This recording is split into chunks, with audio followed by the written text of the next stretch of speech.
Bienvenido, bienvenida a una cita contigo. Soy Ana González y te doy la enhorabuena por regalarte este tiempo para ti.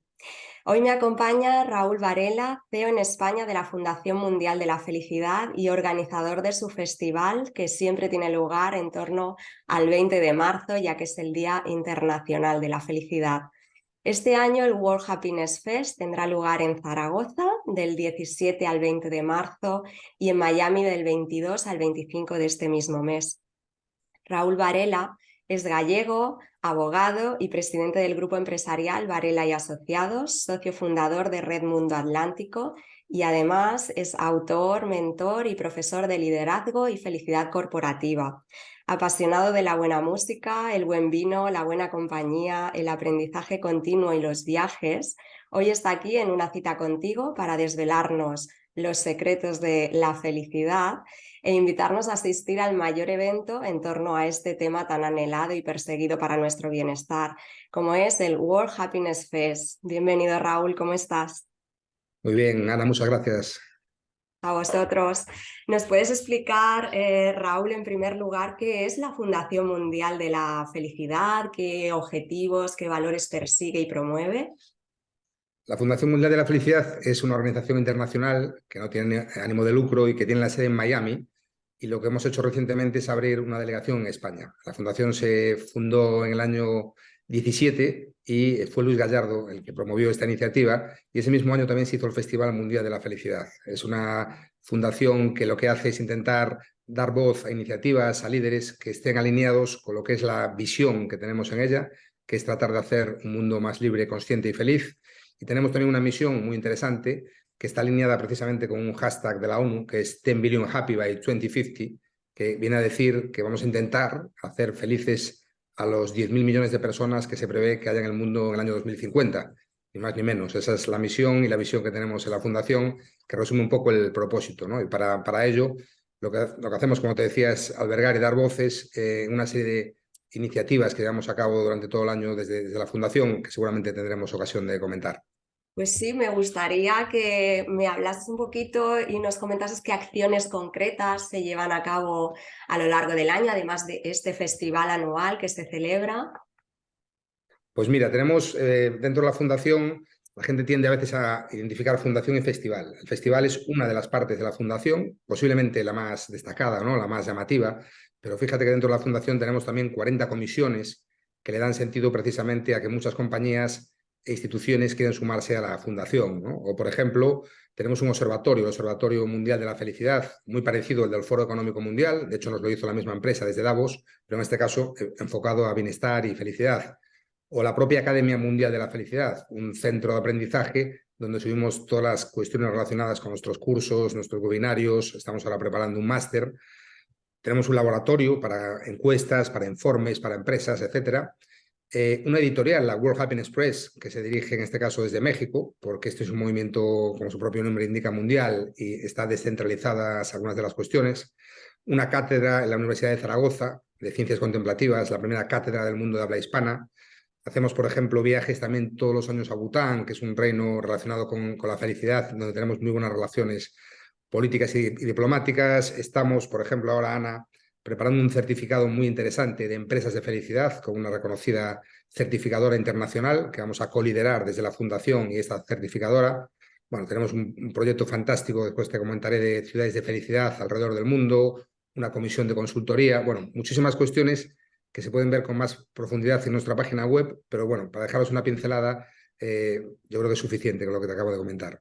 Qué bueno, de verdad, todo lo que lleváis a cabo para promover la felicidad en el mundo y que habéis medido lo que es el impacto de vuestra labor. ¿Se puede hablar de esas mediciones que llevéis a cabo? No sé si cómo se materializa eso también, ¿no? En resultados. Mira, nosotros la forma de medirlo es relativamente sencilla, el impacto, ¿no? La parte de impacto. Después hay otras formas de medir cosas diferentes, pero el impacto lo hacemos a través de nuestras ágoras. Es un movimiento policéntrico el que tenemos. Tenemos alrededor del mundo ágoras, más de 80, que lo que hacen es albergar y dar voces a líderes, ¿no? En diversas ciudades de todo el planeta. Y entonces lo que hemos hecho es, para valorar nuestro impacto, es calcular las comunidades que tiene cada una de estas ágoras, ¿no? Hay ágoras pequeñitas, hay auroras medianas y auroras muy grandes, muy potentes. Entonces, atendiendo a la comunidad que cada una de ellas tiene, a día de hoy tenemos un impacto aproximado en 10 millones, algo más de 10 millones de personas, ya desde la fundación. Y vamos creciendo de manera exponencial. Ten en cuenta que Luis Gallardo, el presidente y fundador, acaba de escribir un libro hace poco que se llama La exponencialidad de la felicidad, The Exponential of Happiness. Entonces, nosotros somos estudiosos de esta exponencialidad y estamos trabajando en ella. Sí, ¿no? Cómo cada uno puede impactar, ¿no? En todo lo que le rodea. Exactamente. Fíjate que de hecho la cifra esa de esos 10.000 millones, que evidentemente tienen un componente de utopía importante, pero hay que pensar en grande, atienden a un criterio. Es decir, nosotros desde la Fundación, el crecimiento que llevamos haciendo, tendríamos que impactar a 25 millones de personas en todo el mundo, en estos años que tenemos hasta el 2050, que es este límite temporal que nos hemos puesto, y a su vez esos 25 millones de personas tendrían que tener 400 contactos, donde también impactasen a su vez. Si haces la multiplicación, se llegaría a esa cifra. Es decir, está estudiado incluso con números, ¿no? Sí, o sea que estaría bien proponernos como objetivo, ¿no? Impactar a 400 contactos cada uno de nosotros, ¿no? Para Eso. difundir la felicidad y este estado, ¿no? De bienestar, que bueno. Vosotros habláis del capitalismo como un sistema, ¿no? Para un mundo feliz. Incluso Luis Gallardo, el presidente y fundador de la fundación, escribió o tiene escrito un libro, ¿no? Con este mismo título, Capitalismo. Supongo que, bueno, no tendrá nada que ver, ¿no? Con este libro conocido de Aldous Huxley sobre esta sociedad en la que promovía la felicidad, ¿no? Pero privaba de libertad. Yo sé que vosotros lo que promovéis es un mundo pues libre, de personas conscientes, felices, ¿no? Pero a veces me pregunto, ¿no crees que sí que la sociedad se va encaminando a veces más bien a lo contrario? ¿Qué opinión tienes? Pues mira, yo creo que eso viene dado fundamentalmente por los medios de comunicación, que de alguna manera están todo el día infoxicándonos, esa expresión tan novedosa, con malas noticias, ¿no? Hay una tendencia generalizada a dar malas noticias, lo bueno, lo optimista no interesa, y van mucho por ahí. Es decir, la gente está tan influenciada que a veces parece que están sucediendo cosas que son solo negativas y en el mundo están pasando otro tipo de cosas también muy interesantes. Pero si te das cuenta, cada vez más las nuevas generaciones están pensando más en respetar el planeta, en el tema de la sostenibilidad, en mirar por su propio bienestar, ¿no? En lugar en sus lugares de trabajo. Fíjate que a día de hoy la gente, por ejemplo, generación Z y muchos de los millennials no aceptan ya puestos de trabajo si no son híbridos, es decir, si no hay un componente online. No, mucha gente cuando hace la entrevista, oye, esto es 100% presencial. Sí, pues no me interesa. Entonces ya los propios reclutadores se están dando cuenta de esto y por eso la parte online, la parte digital, tras la pandemia ha venido para quedarse, ¿no? Eso está clarísimo. Fíjate también, Ana, por ejemplo, lo que sucedió en Estados Unidos, ¿no? La llamada gran renuncia. Ha marcado también una tendencia. La gente en realidad se fue por diversos motivos, pero en el fondo subyacía un estado de infelicidad por parte de todas estas personas que dejaron su puesto de trabajo, ¿no? Por lo tanto, no es tan real. La gente busca cada vez más estar cómoda, vivir con la conciencia tranquila y tratar de ser felices en todo el tiempo que nos toca vivir en este planeta Tierra. Y para ello, precisamente, y por ello, enlazo a la pregunta que me hacías del capitalismo, hemos creado esta especie de doctrina filosófica o de alguna manera es nuestro leitmotiv como fundación. El capitalismo lo que hace es poner en el centro la felicidad para el desarrollo de las personas en el planeta, ¿no? Y para ello nos pasamos básicamente en dos pilares individuales y en cuatro colectivos, que te cuento muy brevemente. Sí, Para explica. eso es mejor leer Claro el que libro, sí. te hago un breve resumen. Lo Los leeremos. individuales se fundamentan los individuales en la psicología positiva, principalmente, de Martin Seligman y toda la gente que le siguió, y después en el mindfulness también, la importancia de la contemplación y el mindfulness en general en la vida para vivir el momento presente de una forma consciente y evitar esa mirada excesiva hacia el pasado y esa mirada excesiva hacia el futuro, ¿no? Que de alguna manera el pasado sinónimo a veces de depresión y el futuro en ocasiones sinónimo de estrés, como bien sabes tú, que Sí, además eres psicóloga, ¿no? sí. Por otra parte, tenemos también cuatro pilares colectivos, que básicamente son, el primero de ellos es el llamado GNH o GNH, que es el Gross National Happiness o Índice de Felicidad Nacional Bruta. Es un índice que creó Bután en el año 72 y como te decía antes, es un país que tomamos de referencia nosotros para viajar. Tenemos relaciones con políticos, con diplomáticos, con ministros y sacamos recortes interesantes para, de alguna manera, trasladar a cada uno de los países del mundo donde tenemos presencia porque nosotros entendemos que cada lugar tiene sus cosas buenas, pero en ocasiones hay que tratar de mejorarlas, ¿no? Y para ello hay que mirar a los lugares que en caso de la felicidad están siendo vanguardia en muchas cuestiones, ¿no? Este índice, de alguna manera, no se fija solo en el PIB, porque al final el PIB mide muy bien posiblemente las cuestiones económicas, pero tenemos que atender también a otras cuestiones muy importantes. Tenemos que mirar el tiempo de calidad de vida que pasamos con nuestros seres queridos, el respeto a la naturaleza. Fíjate que, por ejemplo, Bután es el único país del mundo con huella de carbono negativa. Es un país pequeñito, no se lo puede permitir, pero hay un gran respeto hacia la naturaleza o la parte de salud y salud mental especialmente, la importancia que tiene. Bueno, hay una serie de criterios y de parámetros que están debidamente desglosados, que estudiamos y de alguna manera tratamos, como te decía, de traerlo aquí, ¿no? En reflexiones que tenemos a veces con nuestros representantes políticos, poderles hacer esa reflexión con ellos, ¿no? De alguna manera. Y después, ese es uno de los pilares colectivos, pero también la implementación de la educación positiva en los colegios entendemos que es fundamental. El respeto al planeta también es el tercero de los pilares. Y por último, un desideratum, que es bastante interesante también, que es intentar buscar una llamada democracia mundial. Igual que existe a día de hoy instituciones como Naciones Unidas o como la Unión Europea, lo ideal sería pues, que hubiese una especie de democracia mundial donde todos los países ejerciesen sistemas de pesos y contrapesos precisamente para poder evitar cuestiones como lo que está sucediendo ahora en Ucrania, ¿no? Como una guerra despiadada porque Rusia sí lo ha decidido, ¿no? Entonces, esa cuestión también de la democracia mundial es muy interesante y también está dentro de estos pilares que te decía del capitalismo. Qué bueno, el capitalismo, nos unimos todos y vamos a profundizar más con el libro de Luis Gallardo, claro que sí. Y yo quería preguntarte, porque nos has hablado pues de eso, ¿no? De esos pilares que forman parte del capitalismo, pero para ti, Raúl, si tuvieses que definir la felicidad, ¿qué es para ti la felicidad? Pues mira, la felicidad para mí, Ana, es un estado del ser, un estado en el cual te encuentras de forma permanente y equilibrada bien contigo mismo. Es una cuestión también hay que decir que es muy subjetiva, cada uno tiene su propio concepto de felicidad, pero yo la definiría así, introduciendo la importancia del ser, o sea, no del estar, sino del ser, ¿no? Hay una tendencia generalizada a confundir sentimientos como la alegría o estoy contento, estoy alegre, con la felicidad, ¿no? La alegría, estar contento es algo más efímero, la felicidad es algo más duradero en el tiempo, ¿no? A mí me gusta mucho una frase que dice que es un eco que va mucho más allá de las emociones, la felicidad. Fíjate incluso que la utilización de los verbos con la riqueza del español es distinto. Yo digo, yo estoy contento, yo estoy alegre, estoy, pero yo soy feliz, ¿eh? Eso marca claramente una diferencia en cuanto a lo que te estoy diciendo. Después me gustaría, a la hora de felicidad, matizar algo que a veces la gente se sorprende. Es decir, se puede decidir ser feliz, se puede elegir ser feliz. Es una elección la felicidad. Igual que muchas personas van al gimnasio a entrenar los músculos, el cuerpo, el físico, también se puede entrenar, también se puede practicar la felicidad, ¿no? Es decir, la mente para poder ser diariamente feliz y mantener un estado de equilibrio mental que te permita vivir una vida muy plena, ¿no? Y en ese sentido, y ya termino esta parte, me gusta mucho la frase que ya dijo nuestro premio Nobel Ramón y Cajal, ¿no? Yo soy escultor de mi propio cerebro y yo lo traslado al mundo de la felicidad diciendo que yo soy arquitecto de mi propia felicidad. Qué bueno. Es una actitud, ¿no? Y un hábito, como nos comentas, ¿no? Entrenable, o sea que deberíamos de tener todos esa intención de aumentarla en nuestro día a día, ¿no? Y no esperar a llegar a un lugar, a una situación, a un estado, sino que lo incorporemos en lo que estemos haciendo, ¿no? Así es, así es. Qué bueno.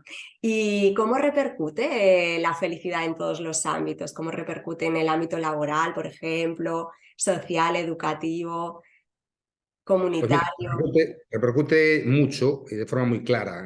Te pongo algunos ejemplos muy sencillos.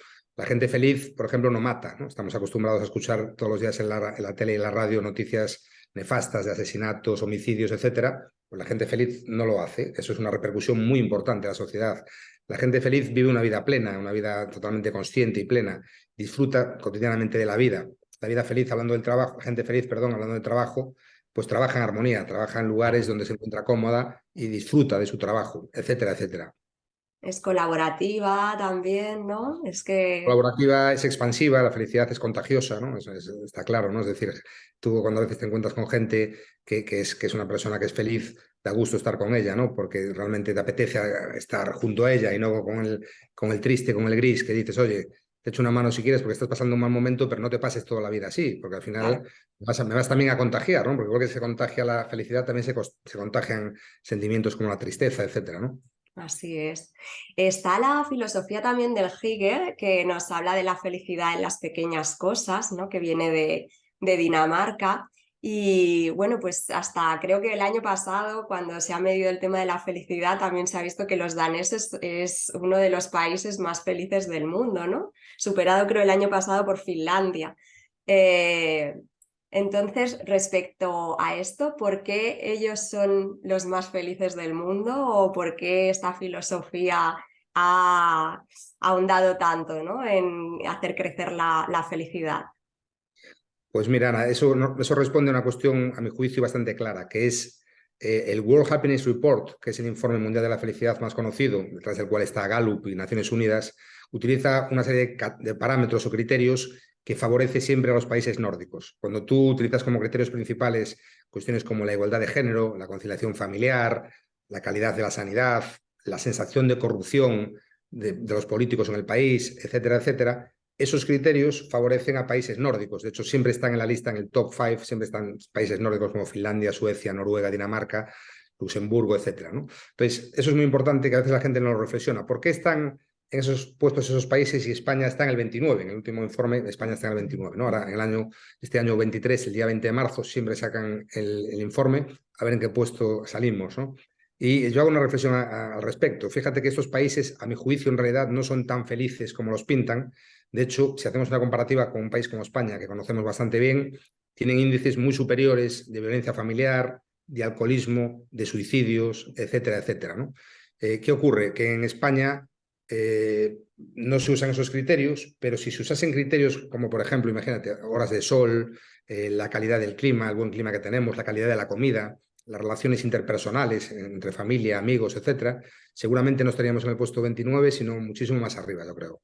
Bueno, pues a ver si vamos cambiando eso, porque sí que es cierto que en España tenemos muchas cosas positivas para ser felices y lo que tenemos es que aprovecharlas, saberlas valorar y como también dice esa filosofía, ¿no? También disfrutar de esas pequeñas cosas que yo creo que nos ayudará muchísimo. ¿Y por qué la felicidad si es un tema pues que afecta tan positivamente, ¿no? A todos los ámbitos? No es una materia que se enseñe en la escuela. Yo creo que la felicidad no se enseña en la escuela y la felicidad es ciertamente un tabú por momentos, ¿no? Porque fíjate que tenemos una cultura, una tradición católica muy profunda en España todavía, no tanto como antaño, ¿no? Pero muy profunda, que de alguna manera siempre invitaba a la contención, siempre invitaba a sufrimiento incluso por momentos, ¿no? Por lo tanto, antagonismo de felicidad. Estaba casi mal visto si eres feliz. De hecho, Ya. España es un país que por momentos, pues hay que decirlo, es decir, hay una especie de envidia a veces porque al vecino le va bien, ¿no? Cosa que no pasa en otros países de corte anglosajón, ¿no? Con una tradición católica menos pronunciada que la nuestra. Es decir, es una cuestión, Ana, yo creo que de idiosincrasia, ¿no? Esencialmente. Por suerte, las nuevas generaciones, a mi entender, más alejadas del influjo ya de la religión y de cuestiones de este tipo, son más receptivas y viven de otra manera la vida, ¿no? Y Ujú. fíjate que al respecto de la pregunta que decías de por qué no se estudia en los colegios, ¿no? Nos enseña, el padre de la psicología positiva, que es Martin Seligman, como sabrás, siempre acudía en muchas ocasiones a colegios, a institutos y hacía una pregunta que era, oiga, usted, ¿qué quiere respecto de su hijo? ¿Qué le gustaría que fuese su hijo de mayor? ¿No? O sea, ¿qué vida le gustaría que tuviese? Bueno, la mayoría de la gente, como puedes intuir, decía, pues oye, que fuese una buena persona, buenas relaciones, que fuese feliz, se incluía incluso la palabra felicidad, pero él acto seguido decía, ¿y ustedes creen que en los colegios se enseña este tipo de disciplinas para que sus hijos sean felices o por el contrario, únicamente se enseña historia, literatura, arte, matemáticas, etcétera, ¿no?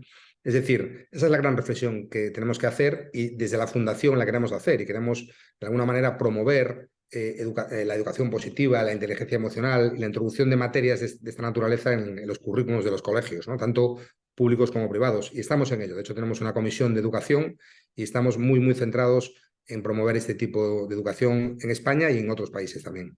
Qué bueno, pues me alegro muchísimo de verdad, porque si desde pequeños plantamos esa semillita, ¿no? Pues bueno, pues seremos adultos felices, seremos personas felices en nuestra edad avanzada, entonces creo que es muy, muy importante. Y también en el ámbito laboral, como decías, porque parece como que todavía sigue siendo un poco tabú, a lo mejor por eso que nos hablabas, ¿no? De contención, pero en el ámbito laboral, pese a que ya cada vez más cobra importancia y peso la figura del director de felicidad en las empresas, es como que cuesta, ¿no? Introducir este concepto que tanto beneficio puede aportar a una organización, a una empresa, ¿no? Así es, Ana, y de alguna manera es parte de la misma idea que la idea anterior. A nivel social, idiosincrasia, te decía, a nivel laboral, idiosincrasia por una parte, porque no dejamos de ser ciudadanos los empresarios que dirigimos empresas, pero hay un valor añadido adicional, que es el desconocimiento. Es decir, hay un desconocimiento importante a todo lo que supone tener empleados felices, ¿no? A día de hoy, fíjate, hay informes muy claros que aluden en porcentajes distintos, varían, pero más o menos de media hablan de un 30% de empleados más eficaces, los empleados felices, ¿no? Por lo tanto, eso es sinónimo de mayor productividad, de mayor éxito y, en definitiva, de mayores resultados o mejores resultados para las empresas. Este desconocimiento desde la Fundación cada día procuramos que sea menor, ¿no? Con cursos, con charlas, con la comisión de consultoría tenemos, que estamos haciendo consultoría para grandes empresas.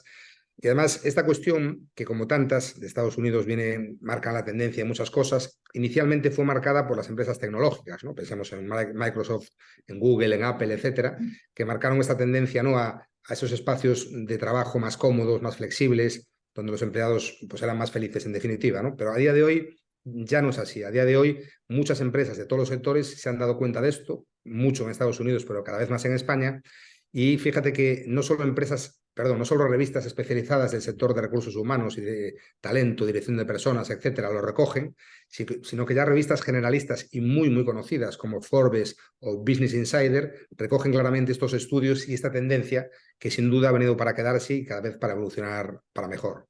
Ojalá, ojalá crezca también en ese entorno donde pasamos tantas horas y las empresas vean y reconozcan los beneficios de incorporar la felicidad, de verdad, en el ámbito laboral.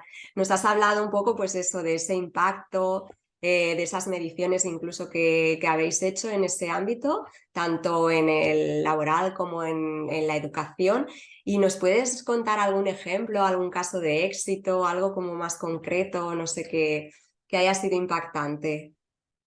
Pues mira, podría contarte un caso paradigmático de una de nuestras patronas, que es Paloma Fuentes, que fue la primera gerente de felicidad de España, y ella implementó un método que creó ella es doctora, creó un método que se llama HappyNet en la empresa Mau San Miguel, muy conocida cervecera, y bueno, fue un método que fue muy, muy famoso, muy conocido, y que después trascendió esa forma de trabajar a otras compañías, y a día de hoy estamos aún intentando permear en otras compañías, precisamente utilizando el método de Paloma, sería un ejemplo concreto. Fíjate, otro ejemplo que estamos ahora precisamente fraguando es ese acuerdo que te comentaba antes con una certificadora muy conocida para crear un certificado de empresas de felicidad. Eso va a ser, creemos, una revolución porque no existe a día de hoy. No existe a día de hoy que haya una institución como una fundación que de alguna manera estudie el estado de la empresa, audite, implemente un manual y después llegue una certificadora y compruebe que todo es correcto, ¿no? Con arreglo, evidentemente, a criterios técnico-científicos. Eso no existe. Pensemos, por ejemplo, en una ISO 9000, una ISO 14000. Ese modelo de doble rasero, ese modelo de doble control, a día de hoy no lo hay. Existen certificados que te dan una compañía, porque como digo yo, entre comillas, yo me lo guiso, yo me lo como y te lo doy, pero no existe esa doble forma de medir, ¿no? Entonces estamos muy satisfechos también con este certificado que vamos a presentar en el Festival Mundial de la Felicidad. O hay otra cuestión también interesante a nivel de medición, que son las propias consultorías que se pueden hacer en las compañías, bajando al detalle y estudiando todo lo que está sucediendo, intentando medir. Y fíjate que para medir incluso, nosotros desde la Fundación hemos apoyado el desarrollo del llamado CHEF, que es cuestionario de habilidades específicas de la felicidad. Eso es un cuestionario que hizo la Universidad Autónoma de Madrid y la Politécnica de Valencia. Detrás del estudio dirigiéndolo estaba Paloma Fuentes, como os decía antes, y también Elías Azulay. Y es un estudio, de alguna manera, es un cuestionario, perdón, que, haciéndolo de forma muy rápida, mide cuán feliz pueden ser las personas, evidentemente con criterios, como te decía antes, rigurosos, técnicos y científicos, porque desde la Fundación siempre nos basamos en la ciencia y en el rigor, en todo lo que hacemos. Qué bueno. Además, las empresas que incorporen ese certificado es que van a atraer y retener muchísimo talento. Entonces, vamos a querer ir a trabajar, ¿no? Siempre a ese tipo de empresas y organizaciones. O sea que creo que es muy positivo, muy positivo. Así es, Ana, porque además, como sabes, el talento a día de hoy es oro molido, ¿no? Es decir, las empresas saben perfectamente que la forma de ser de los jóvenes de hoy no es la misma que la generación, en este caso, por ejemplo, mi generación, la generación X, ya te digo ya los baby boomers, ¿no? Nada que ver, es decir, la gente si no está cómoda, si no hay unos valores, si no hay unos principios, unos respetos determinados, no va a estar cómoda y se va a marchar, ¿no? Por lo tanto, es fundamental esa recoger esa sensibilidad en este manual que estamos ahora precisamente discutiendo y comentando, es fundamental incluirla, sin duda. Qué bueno. Pues ojalá muchísimas empresas se animen a incorporarlo, de verdad, porque es necesario hoy en día. ¿Y qué formas de participación, Raúl, hay en la fundación? Porque nos has hablado antes de un poquito del tema de las ágoras, ¿no? Pero ¿cómo podemos nosotros convertirnos en esos agentes del cambio y ayudaros en vuestro objetivo para conseguir esa visión, ¿no? Pues mira, básicamente, bueno, hay básicamente tres formas de colaborar con nosotros. La primera es formar parte del patronato, que es el comité, digamos, decisorio que decide en la fundación. Y para eso hemos creado un patronato fundacional con 12 personas físicas hace aproximadamente un año y ahora estamos sumando empresas, ¿no? Empresas e instituciones que de alguna manera lo hagan más diverso, en el sentido de que haya todo tipo de sectores dentro de la fundación y más sostenible, ¿no? Porque tiene que haber un apoyo económico por parte de estos patronos, empresas, para que la fundación pueda funcionar, ¿no? Después, por otra parte, tenemos también la figura del advisor, que es el profesional libre, que le encanta el proyecto, que le gusta, que se dedica a otras cosas, pero dice, oye, a mí me encaja estar con vosotros, apoyaros en diversas cuestiones, pues imagínate en la academia, porque yo soy profesor, o en la consultoría, porque yo soy consultor, y no solo me dedico a lo mío, sino que también trabajo con vosotros, y es una maravilla la respuesta que ha tenido. A día de hoy tenemos más de 20 advisors, grandes profesionales todos, y en tercer lugar, y por último, también hay una figura que también es muy interesante, que es la figura del voluntario, ¿no? Si hay un lugar donde tiene sentido que haya voluntarios es en las ONGs, en las fundaciones, asociaciones. Nosotros tenemos, la verdad es que un nutridísimo grupo de voluntarios, estamos muy, muy contentos. Un ejemplo muy claro va a ser ahora en el festival, donde nos van a acompañar casi 100 coaches haciendo de facilitadores para que pueda funcionar todo mejor y que el festival sea una maravilla. Por lo tanto, este sería el tercer nivel, ¿no? Patronato, advisor y voluntario. Qué bueno, qué bueno. Pues a ver si nos podemos sumar todos de una u otra forma. Y vamos a hablar entonces ya de este Festival Mundial de la Felicidad que este año se celebra también en Zaragoza y Miami. ¿Y de qué formas, Raúl, podemos asistir? Pues mira, podemos asistir de dos formas, que es presencialmente, que es lo ideal. Ya sabes que este tipo de festivales se caracterizan por la cercanía, por estar con la gente, por conocerse, por darse abrazos, por crear un networking de calidad y por eso es fundamental, ¿no? La presencialidad. De hecho, fíjate que la pandemia fueron 2 años muy complicados porque tuvimos que hacerlo online. Pero evidentemente la pandemia, casi todo en la vida tiene cosas buenas, nos ha dejado algo bueno, que es que mucha gente que antes no podía acudir, ahora lo puede hacer online. Es decir, hay la parte presencial y la parte online para que toda nuestra comunidad internacional pueda ver lo que está sucediendo en directo y después también grabado, tanto en Zaragoza, que de alguna manera Zaragoza lo que procura es dar cobertura a todo el mundo de habla hispana. Fíjate que, claro, toda Latinoamérica, la sede, la referencia, esos días, la capital mundial va a estar en Zaragoza, nuestro país, en España, qué importancia tiene. Y Claro. después nos vamos a Miami, una pequeña parada para dar cobertura a todo el mundo de habla inglesa, teniendo la sede en Miami tras un acuerdo muy interesante que alcanzamos con la Universidad de Florida. Una universidad como, no como tantas, pero de las más potentes de Estados Unidos, pero como tanto que sucede allí, que enorme. Fíjate que tiene 70.000 alumnos la Universidad de Florida y 5.700 profesores. Las cifras que se manejan en Estados Unidos son de otro nivel. Y tenemos un acuerdo fantástico con ellos para poder celebrar la parte de habla inglesa en el seno de la universidad. Va a ser una maravilla, la verdad. Qué interesante. ¿Y qué actos y eventos se van a llevar a cabo en el festival? ¿Qué áreas son las que se van a abordar? Háblanos un poquito más en detalle. Sí, mira, yo te voy a hablar de España porque realmente Sí. es lo que nos toca a nosotros. Entonces, en España lo vamos a hacer en el Auditorio de Zaragoza, con el apoyo de todas las instituciones públicas, Ayuntamiento, Gobierno de Aragón, Cámara de Comercio, CEPIME, COE, etcétera. Muy satisfechos por ese apoyo. Son 4 días, del 17 al 20 de marzo, y temáticas muy diversas, las que siempre abordamos en el festival. Educación, salud mental, políticas públicas, liderazgo, tanto público como privado. Hablamos también de deporte, de cultura, de arte, celebramos actividades físicas y deportivas, porque fíjate que son 4 días, 3 de ellos en el auditorio, pero el día 19 domingo nos vamos al Palacio de la Aljafería, que es un precioso palacio donde están las Cortes de Aragón, porque precisamente las Cortes de Aragón nos han cedido este espacio para hacer actividades al aire libre, ¿no? En ese palacio, ese marco incomparable, donde también invitamos a toda la gente a que pueda ir, porque además ese día es de jornada de puertas abiertas, puede ir cualquier ciudadano a la Aljafería. Pero también tenemos una cena el día 17, tenemos un concierto muy chulo el día 18, sábado, en la Sala Las Armas, que acaba de abrir ahora en Zaragoza, tras un tiempo que estuvo cerrada. En definitiva, una serie de eventos y de cuestiones que, si bien el foco está puesto en los talleres, las charlas, las ponencias iba a decir del observatorio, del auditorio, hay muchas más actividades en otros lugares, como te he comentado.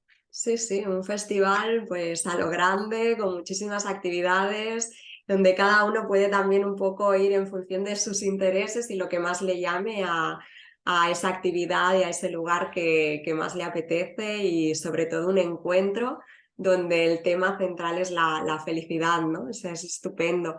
¿Y cuáles son, Raúl, los ponentes más destacados que estarán este año en el festival, en este caso pues de España?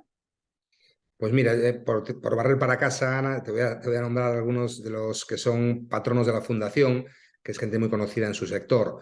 Ya hablé antes de Paloma Fuentes, primera gerente de Felicidad de España, experta en el ámbito de la empresa, en el ámbito de las compañías.